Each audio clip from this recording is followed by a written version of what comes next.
Hey, Donal here. I'm one of the engineers at Evervault, and today I'm going to run you through our latest deployment, Evervault Enclaves.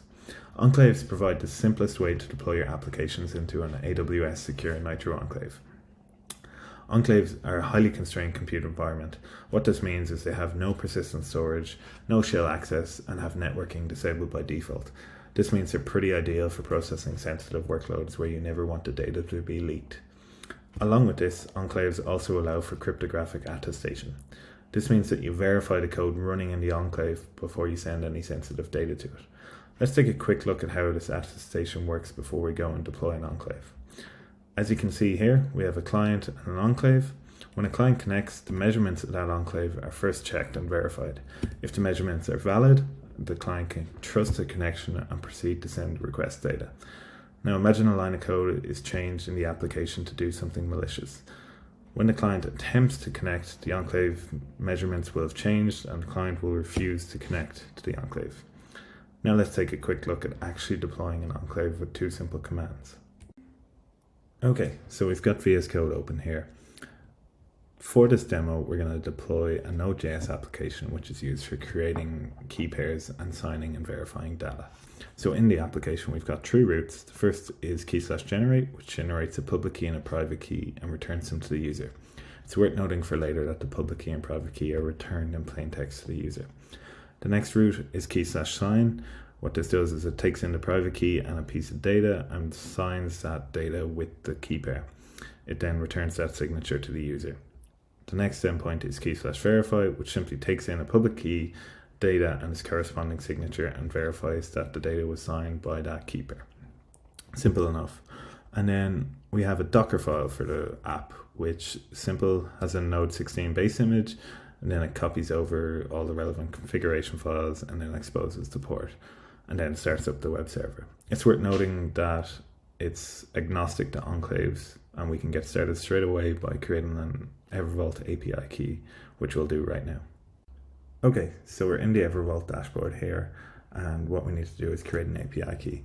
So if you go to app settings and scroll down to API keys, click create key, name the key enclave demo, and then we can pick which permissions we want that key to have. So we'll give it deploy, create, and invoke, and then we create the key.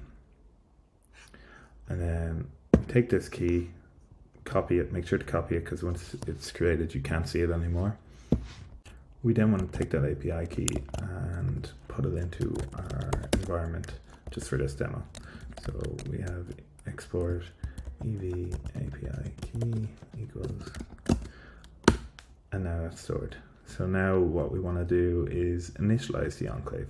So to do that we can use the ev enclave CLI. We can run init to initialize it, and we just want to give it a name, enclave demo. So you'll see there that it says the signing credentials were created for the enclave, and now an enclave.toml was successfully initialized. In the enclave.toml file, you'll find the configuration for your enclave along with the Evervault team and app details. So we can go ahead and deploy. And to deploy, all we need to do is do ev enclave and deploy. And this will take some time initially, as it has to spin up the Nitro Enclave underneath all the infrastructure. So I'll come back to you when this is deployed.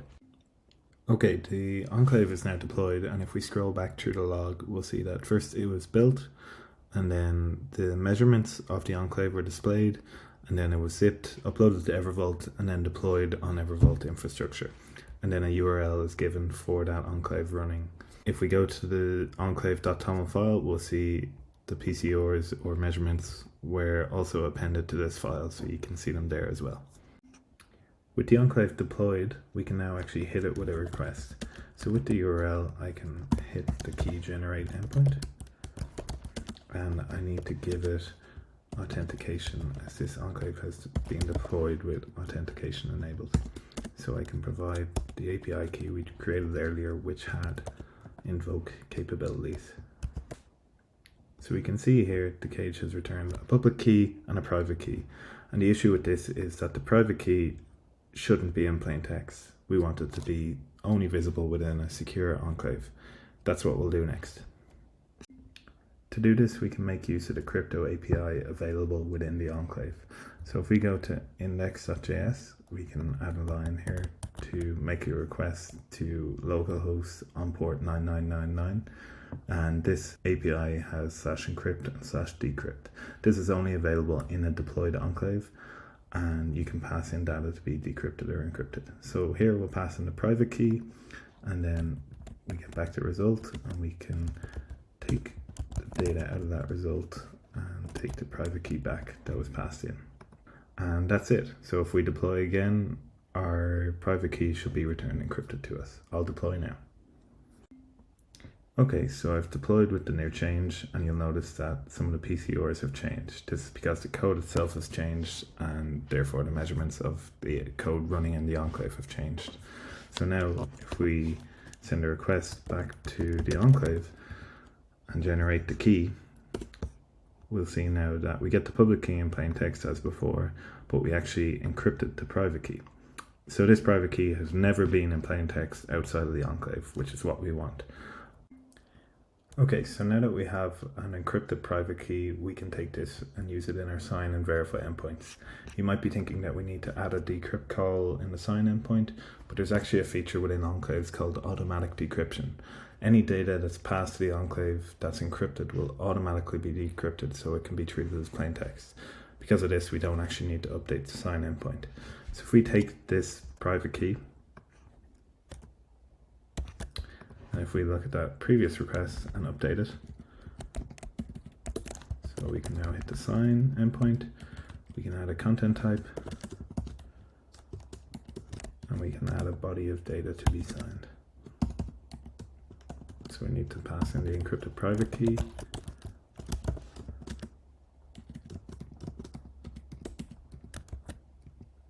and then we pass in the data to be signed.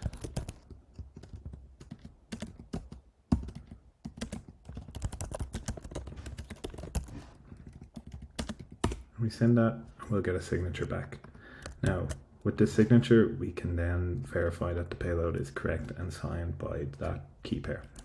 So if we go back to the previous request, we keep the data as it is, we can add in a signature field. And then instead of sending the private key this time, we can send the public key.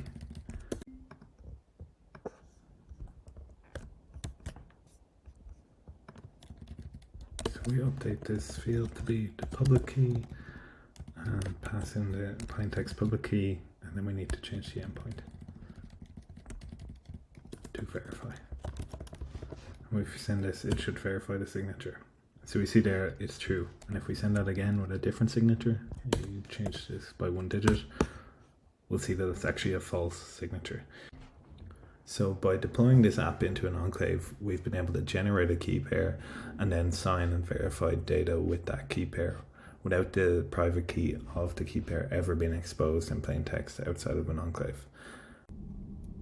Okay, and finally we can demo Attestation. And to do this, we're going to use the Evervault Node SDK. So in a new script, I've got this function here, main, and I've written this function sign data, which essentially is the curl request we were just sending. It passes in the private key, it passes in the data to be signed, and then it passes in the API key to invoke the enclave. So if we run this, we should simply just sign the data like we did with the curl request. So I do node script. We'll see there the signature is returned, all happy. But where Attestation comes in is this function here, enable enclaves, which is available in Evervault SDKs. And what you do is initialize Evervault, and then you enable enclaves for the specified enclave.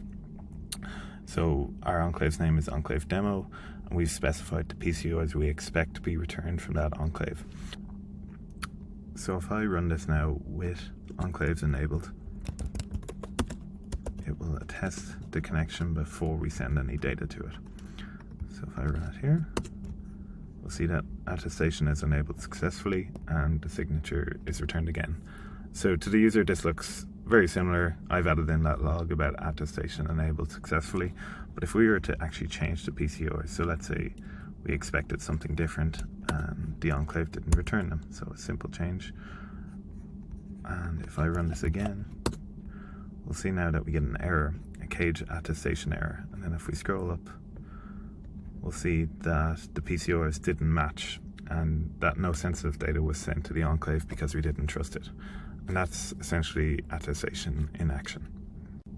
And that's it for this demo. You can find out a lot more about enclaves on evervault.com, and you can sign up free and start deploying test enclaves now.